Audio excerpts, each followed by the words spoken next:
Hi, ഞാൻ നവാസ്. നമ്മളിന്ന് നോക്കുന്നത് നമ്മൾ നൊമാറ്റോൻ്റെ ഫോം ഉണ്ട്.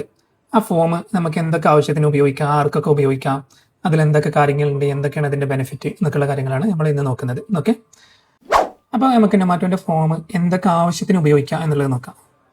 അത് നമുക്ക് പ്രധാനമായിട്ടും കസ്റ്റമർ ഡാറ്റ കളക്ട് ചെയ്യാൻ വേണ്ടിയിട്ട്, അതുപോലെ തന്നെ സ്റ്റുഡൻസിൻ്റെ ഡാറ്റ കളക്ട് ചെയ്യാൻ വേണ്ടിയിട്ട് നമുക്ക് ചെയ്യാൻ വേണ്ടി പറ്റും. അതുപോലെ തന്നെ പല റിപ്പോർട്ടിംഗ് ഫോമുകൾക്ക് വേണ്ടിയിട്ട് പല ടൈപ്പ് ഓഫ് ഫിനാൻഷ്യൽ ആയിട്ടുള്ള റിപ്പോർട്ട് അല്ലെങ്കിൽ സെയിൽസിൻ്റെ റിപ്പോർട്ട്, ഈ ആവശ്യത്തിനൊക്കെ നമുക്ക് എന്ത് ചെയ്യാം, ഈ ഫോം ഉപയോഗിക്കാം. അതുപോലെ തന്നെ എൻക്വയറി ചെയ്യാൻ വേണ്ടിയിട്ട് പ്രൊഡക്റ്റിൻ്റെ എൻക്വയറി അല്ലെങ്കിൽ സർവീസിൻ്റെ എൻക്വയറി ഇതിന് വേണ്ടിയിട്ട് ഉപയോഗിക്കാം. അതുപോലെ തന്നെ അപ്പോയിൻമെൻറ്റ് രജിസ്റ്റർ ചെയ്യാൻ വേണ്ടിയിട്ട് കൺസൾട്ടിങ് അപ്പോയിൻമെൻറ്റ് അല്ലെങ്കിൽ ഡോക്ടേഴ്സിൻ്റെ അപ്പോയിൻമെൻറ്റ് ഇതിനൊക്കെ വേണ്ടിയിട്ട് എന്ത് ചെയ്യാം, നമുക്ക് നമ്മൾ ഫോം ഉപയോഗിക്കാം. അപ്പോൾ നമുക്ക് ഇനി ഇതൊക്കെ ആർക്കൊക്കെ ഉപയോഗിക്കാം എന്നുള്ളതാണ്. ഇപ്പോൾ ഈ പറഞ്ഞ പോലെ തന്നെ ബിസിനസ്സുകാർക്ക് ഉപയോഗിക്കാൻ വേണ്ടി പറ്റും, അതേപോലെ തന്നെ സ്കൂൾ ഇൻസ്റ്റിറ്റ്യൂട്ട് ഉപയോഗിക്കാൻ വേണ്ടി പറ്റും, അതുപോലെ തന്നെ എല്ലാ ബിസിനസ്സും means real estate, travel agency അതുമായിട്ട് ബന്ധപ്പെട്ടിട്ടുള്ള, അതുപോലെ തന്നെ കൺസൾട്ടിംഗ് സ്ഥാപനങ്ങൾ, ഡിഫറൻ്റ് ആയിട്ടുള്ള കൺസൾട്ടിംഗ് സ്ഥാപനങ്ങൾക്ക് ഉപയോഗിക്കാം. അതുപോലെ തന്നെ മാർക്കറ്റിംഗ് ആവശ്യത്തിന് വേണ്ടിയിട്ട്, ലീഡ് ജനറേഷന് വേണ്ടിയിട്ട് അല്ലെങ്കിൽ പ്രൊഡക്റ്റ് എൻക്വയറിക്ക് വേണ്ടിയിട്ട് നമുക്ക് ഉപയോഗിക്കാം.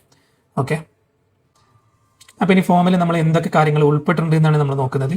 നമ്മൾ text, number, drop down, check, അങ്ങനെ എല്ലാ കാര്യങ്ങളും നമുക്ക് ഉപയോഗിക്കാൻ വേണ്ടി പറ്റും. ഞാൻ ഫോം കാണിച്ചു തരാം. ഇതിപ്പോൾ നമ്മളൊരു ഫോമാണ്.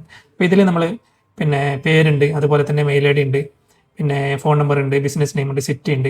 അപ്പോൾ ഇതെന്താണ്, ഒരു ഡ്രോപ്പ് ഡൗൺ ഓപ്ഷനാണ് ഈ ഓപ്ഷൻ എന്ന് പറഞ്ഞാൽ. മീൻസ് ഇതിന് ഏതെങ്കിലും ഒരെണ്ണം സെലക്ട് ചെയ്യാം. അപ്പോൾ ഓൺലൈൻ സെയിൽസ് സെലക്ട് ചെയ്യാം. ഇത് അടിയിലുള്ളത് എന്താണ്, ചെക്ക് ബോക്സ് ആണ്. ഇതിൽ എന്ത് ചെയ്യാം, നമുക്ക് ആവശ്യമുള്ളതിന് നമുക്ക് ടിക്ക് ചെയ്യാം. അപ്പോൾ ഈ കാര്യങ്ങൾ നമുക്ക് മൾട്ടിപ്പിൾ സാധനങ്ങൾ ടിക്ക് ചെയ്യാം അല്ലെങ്കിൽ സിംഗിൾ ആയിട്ടുള്ള സെലക്ട് ചെയ്യാം. ഈ കാര്യങ്ങളൊക്കെ ചെയ്യാൻ വേണ്ടി പറ്റും. ഓക്കെ, അപ്പോൾ ഇനി ഒരാൾ ഇതിലൊരു എൻക്വയറി ചെയ്ത് കഴിഞ്ഞു, ഒരു എൻക്വയറി ബട്ടൺ അല്ലെങ്കിൽ സബ്മിറ്റ് ബട്ടൺ ക്ലിക്ക് ചെയ്ത് കഴിഞ്ഞു. അപ്പോൾ എന്തൊക്കെ കാര്യങ്ങൾ നമുക്ക് ചെയ്യാൻ പറ്റുന്നുള്ളത് നോക്കാം. അതാണ് നമ്മൾ ഓട്ടോമേഷൻ എന്നുള്ള രീതിയിൽ സെറ്റ് ചെയ്തിട്ടുള്ളത്. അപ്പോൾ ഒരാൾ സബ്മിറ്റ് ചെയ്ത് കഴിഞ്ഞാൽ നമുക്ക് എന്ത് ചെയ്യാം, നമുക്ക് കൺഫർമേഷൻ അയക്കാൻ വേണ്ടി പറ്റും. മീൻസ് നിങ്ങൾ രജിസ്റ്റർ ചെയ്തിട്ടുണ്ട് അല്ലെങ്കിൽ സബ്മിറ്റ് ചെയ്തിട്ടുണ്ട് അല്ലെങ്കിൽ നിങ്ങൾ എൻക്വയറി റിസീവ് ചെയ്തിട്ടുണ്ട് എന്നിട്ട് മെസ്സേജ് അയക്കാം. അതേപോലെ തന്നെ നമുക്ക് നമ്മളെ കോൺടാക്ട് ഗ്രൂപ്പിലേക്ക് അവർക്ക് ആഡ് ചെയ്യാം. ഇന്റേണൽ മെസ്സേജ് എന്ന് പറഞ്ഞാൽ നമ്മൾ സ്റ്റാഫിന് അല്ലെങ്കിൽ നമ്മൾ ആ ഡിപ്പാർട്ട്മെന്റിന് നമുക്ക് എന്ത് ചെയ്യാം, ഒരു കൺഫർമേഷൻ മെസ്സേജ് അയക്കാം. അങ്ങനെ ഒരു എൻക്വയറി വന്നിട്ടുണ്ട് എന്ന് പറഞ്ഞിട്ട് നമ്മൾ CRM ആഡ് ചെയ്യാം.